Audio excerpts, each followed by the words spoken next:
All right, so you own a TS 248XD. Here with me today is Brady. He's gonna be our demonstration man. So we're gonna first start out with how to start this machine. I'm gonna come over to this side, and on the left-hand side operator's position is the brake. So he's gonna press the brake, and then right here, yes, he just touched the throttle, and then right below that is the choke. So you're gonna pull the choke out, have your foot on the brake, and you're gonna turn the key to the fourth position. To the fourth position. It'll start up. Okay, let's look at this key switch. Let me pan around. This is gonna be a little bit crazy to watch this video. But when I start this machine, it's gonna return to this position right here. And I can mow with this all day long with the blades engaged. I'll get to that in a minute. Forward, but I cannot back up. And that's kind of annoying when I want to back up out of a turn. And so I can manually move this switch to allow me to mow in reverse. By doing that, I'm signing the safety waiver. I'm saying, hey, none of this is Husqvarna's fault if I run something over.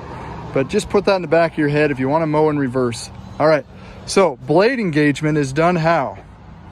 There's this red button. You heard that click happen up front. That's going to engage the blades, and I want to shut them off by pushing it in. We always encourage people to engage the blades at half throttle and then rev it up to full. And then prior to disengaging, I want to bring it down to idle and then push that red button in. Why is that? The blades need to stop in about 5 seconds. So if I don't slow that engine down, eventually I'm going to wear the brake out. So now how do we drive this machine? This has the twin touch hydrostatic transmission right by his right foot. If he wants to go forward, Brady's going to push the inner lever, and the further he pushes, the faster it goes. If he wants to back up, he moves his foot out, and again, the further he pushes, the faster he goes. What else do we have on the dashboard here? We've got a light switch right here to turn the lights on, and then kind of between his legs, this is get real comfortable here. Sorry about that, Brady. It's all good. We've got a parking brake. That's that P. If I have my foot on the brake and I lift up on the P and let go of my foot, it now has the parking brake on. This will allow me to get off of the mower and keep it running. Okay? It'll allow it to start while you're not on it. So if the blades are on or if the brake is off, I cannot get off of the seat to empty the bags or move the hose that I left in the lawn. And then on this side, we have a cruise control switch. Okay, with that cruise control switch, if I'm going forward and it's a long run, I can lift up on that switch and let go with my foot, and it'll keep me going at whatever speed I am set at. Okay, maintenance. The only other thing is if your blade is engaged, your mower will not start. Ah, yes. So with the blades disengaged, then you can start it. So if you ever go out and your mower won't start, the first thing I want to do is make sure that your foot is on the brake and that your blades are disengaged. I get that call quite often. Hey, my mower won't start. It's usually a safety switch thing. Thank you, Brady. All right. On this bad boy, we got a Kawasaki FR691V engine. My air filter is right under here. This is super important to keep an eye on my air filter, especially as it's dry and dusty out. I'm kicking up a lot of dirt. I mowed my lawn this weekend. I had dirt all over myself. My nostrils were full of dust. So that means this engine's trying to breathe that same air. So keep an eye on my air filter. I got a spark plug right here. And then being a twin cylinder, I got a spark plug on the other side. My oil filter is right here.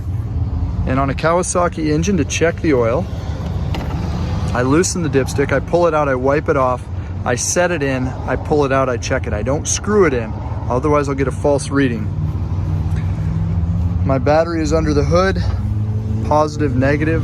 This is a 12-volt system, so I'm able to use any real charger to charge that battery up. Generally, we recommend a lower amperage charger. That seems to be better for battery life. If it's an emergency and you need to jump start your mower, go for it. You can jump start this thing if you follow safety protocols. Couple grease zerks on this machine. We have one on the front axle on each side, and then there is one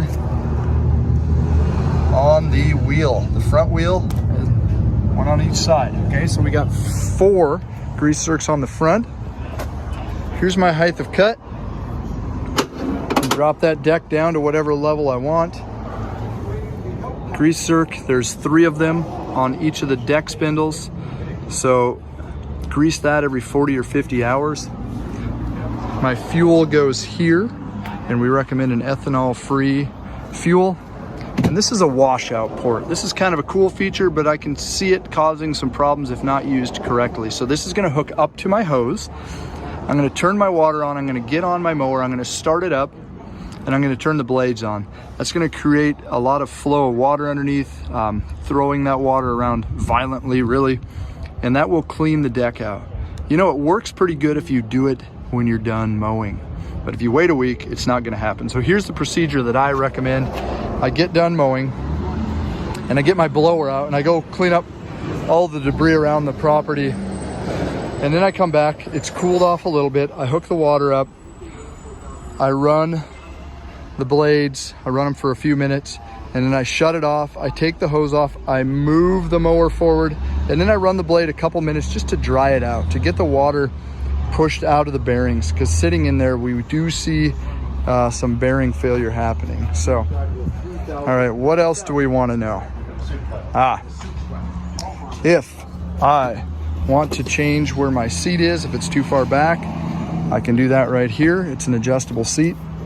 And then one other thing, this little silver rod here on the back, this allows me to roll it. So it's a hydrostatic, and they don't roll very easy. But if I pull this out, I'm now able to roll this machine as long as the brake is off. Okay, so there's a quick, brief overview on the Husqvarna TS248XD tractor. Thank you for watching, and don't forget to subscribe to our YouTube channel for tips, tricks on how to get the most out of your machine.